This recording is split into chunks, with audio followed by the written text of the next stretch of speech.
Hi everyone, on Thursday, August the 7th, we're off down to the seaside to Brighton, a really competitive card, excellent prize money put on. It's probably one of their best days of the year. The ground on the faster side of good and the forecast unusually set fair. We start off with our daily nap, sponsored by Priced Up Bet. This goes in the 240. It's the Star Insurance Handicap, a 7 furlong class 5, 3-year-olds and upwards, 5,300 quid to the winner. Not a bad race of its type. I think the maiden Danik can finally get off the mark at the 8th attempt for the inform Moors.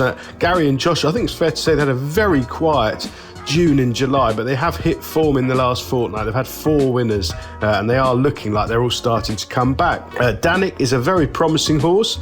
He's only run 7 times his life, 4 times on the turf. He returned from 168 days off this season. He's been pretty weak in the market, which is pretty significant when it comes to the Moors. He needed the run at Kempton and beaten nearly 4 lengths by Bryce Norton. First time up in May. Then in June, a really good second at Lingfield on the all-weather behind Shavtak. That was over 6 furlongs, back up to 7, into handicaps at Ascot last time out. I thought he ran really well under today's jockey, Tom Queally. If you watch that run back, he got squeezed out at the start, and it was a race that Flag of St George made all the running for James Appleheim and found plenty for pressure, whereas Danik was soon in a poor position. He had to be rushed up from halfway, taking third a furlong out, running on quite strongly under a quiet ride just to secure a place. I thought it was a very promising effort. He's in the notebook. That was off a mark of 75. It's unchanged. I think he'll improve. The other thing to say is he's been running well at a time when the Moors are on the missing list, and I think they're back in the groove now, and that should be a plus. I think this track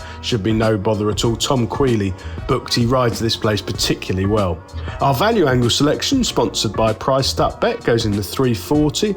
It's the Star Property Group Brighton Challenge Cup Handicap, 1 mile 4, class 4, 3-year-olds and upwards, £10,500 to the winner. I think this could set up very nicely for annexation from the Tony Carroll yard. Tony in the winners as ever, has a lot of runners, 3 in the last 14 days. He has a good record at Brighton. Annexation, well, this one is not in the first flush of youth. It has to be said, 9 years old, 38 career starts on the flat, 4 wins, 11 places. That's not a bad return. He's a winning hurdler as well. He's pretty versatile. He's been running every couple of weeks since January, and last time out at Epsom I thought it was almost a career best effort when he finished second behind Bobacious, running really well, and I think he was parked up the inside there and he didn't see much daylight at all under Jack Doughty, running on really strongly in the closing stages to press the well-back 6-5 favourite. The pair of them 2 3/4 lengths clear of the third, and then another 4 lengths back to the fourth, so it was a truly run race on fast ground. Annexation ran really well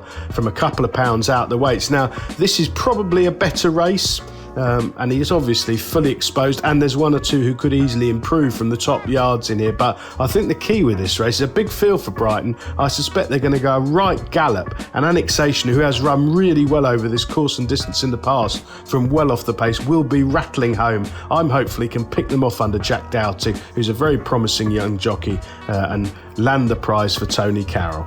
Best of luck on Thursday, everyone. Please do like and comment on the YouTube videos if you get a moment. Subscribe to the channel and do check out our sponsor, Priced Up Bet.